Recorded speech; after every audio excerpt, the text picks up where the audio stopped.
bienvenue sur la chaîne de Taki Rubber. Aujourd'hui pour cette nouvelle review, nous allons tester la marque Yasaka mais pas le Raxa Z, non, le nouveau Psyche Dragon. En effet, la marque Yasaka a décidé de persévérer sur le chemin des Taki Rubber, ce qui est plutôt une bonne nouvelle. On obtient donc quelque chose d'assez dur au niveau de l'éponge et en même temps plus tacky qu'un D09C. Ils ont sorti un très joli packaging, quand même il est assez stylé, et au dos, les informations qu'on trouve nous disent qu'il génère du speed assez facilement, il a un très haut niveau de speed et surtout une très haute trajectoire de balle, à savoir qu'il ne fait que 43 grammes, c'est quand même assez raisonnable pour un Taki Rubber, il faut le reconnaître. C'est le moment d'aller à la salle, on va tester coup droit, revers et je vous donnerai mes dernières impressions. C'est parti pour la nouvelle review du Yasaka Psyche Dragon. Nous voilà enfin pour cette nouvelle review du Psyche Dragon de Yasaka.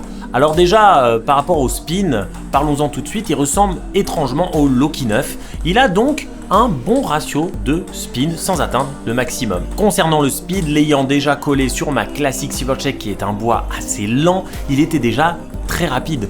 Donc il fait partie quand même des Fast Taki Rubber. Donc ceux qui aiment la vitesse, le Yasaka Psyche Dragon en a à revendre. Pour le contrôle, alors là, moi je trouve que c'est la partie qui pêche un peu. Au centre du Taki Rubber, ça se passe plutôt bien. Je dirais que c'est satisfaisant. Mais dès qu'on atteint les bords, alors là, il y a une limite qui est franchie et honnêtement, ça part un peu dans tous les sens. Donc il n'est pas très homogène en termes de stabilité.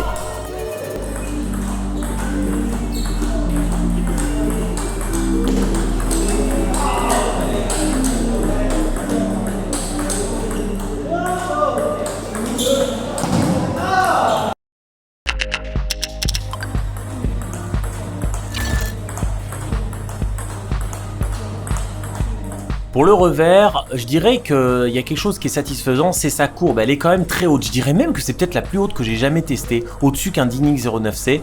Sa trajectoire, je dirais médium longue, mais la courbe vraiment très haute, donc ça passe aisément le filet, ce qui est quand même une bonne nouvelle pour les réceptions de service. Donc j'ai eu aucune difficulté à ce niveau-là. Par contre, des fois, ça arrivait qu'elle sorte un peu de la table, donc ça a un avantage, un inconvénient. Il faut quand même contrôler sa force parce qu'il est assez rapide, comme je vous l'ai déjà dit. Un autre problème évoqué, c'est ces niveaux de puissance qui ne sont pas tous égaux. À faible puissance, ça se passe pas mal, on peut enchaîner. À forte puissance, oui, il a de la patate, mais à moyenne puissance, comme en match, souvent on va pas se donner tout le temps à fond sur une balle, et là souvent ça va aller dans le filet, ou alors à l'inverse, ça va sortir de la table et ça manque de contrôle. Donc il y a quand même un problème à ce niveau-là, moyenne puissance, c'est pas terrible.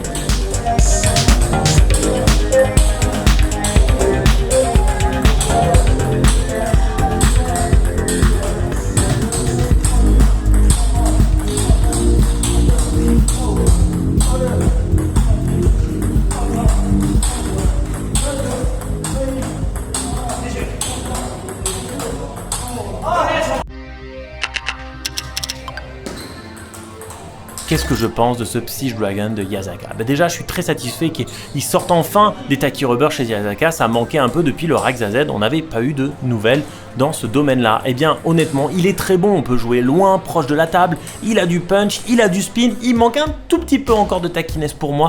Et surtout, une amélioration au niveau du contrôle. Et là, honnêtement, il est tout à fait jouable en compétition.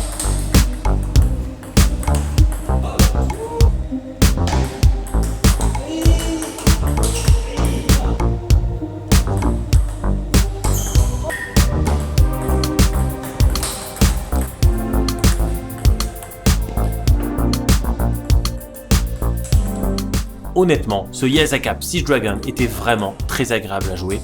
Je le conseille à tous ceux qui ont un niveau intermédiaire. Voilà, c'est tout pour cette nouvelle review. On se voit bientôt pour une nouvelle vidéo de Taki Rubber.